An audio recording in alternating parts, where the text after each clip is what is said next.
เปิดเยอะจังเปิดเยอะว่าด้วย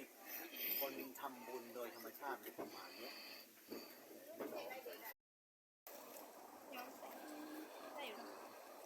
ติดโครงเหล็กไหมติดหมดเลยพ่อต่อจากนี้ก็ดูแล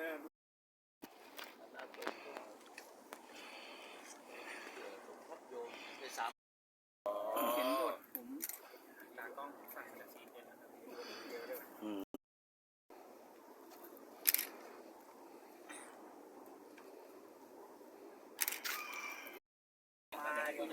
โยมมาแทน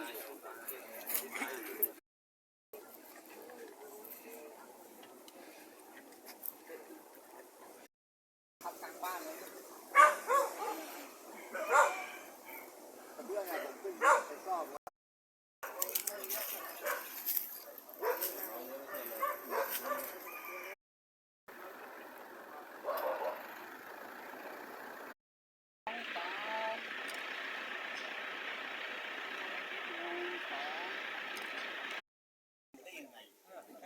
ถ้าเข้ามาเนี่ยเพราะเอเขาบอกได้ยังไม่มีชื่อไม่มีชื่อไม่มีชื่อพันจำเลยนะไม่มีลาบไปไงวันจันทร์นะมันไม่มีวันจันทร์มันพัดกันคืนวันเสาร์สว่างเขาพี่ไม่ได้เขามีเครื่องมือลาบไปไงวันจันทร์นะมันไม่มีวันจันทร์มันพัดกันคืนวันเสาร์สว่าง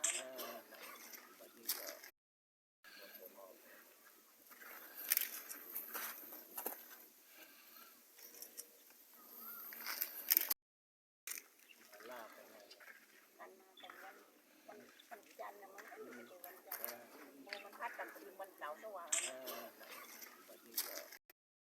แล้วเสียงเน่ามากเลยเอาประพาสที่เป็นกองทุนนะโยมนะนี่เขาจดตัวอยู่5 หมู่มาพร้อมพ่อเดี๋ยวพ่อจะเป็นเทศครับเดี๋ยวจะได้ไปอี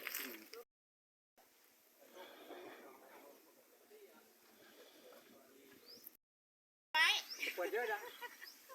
เปิด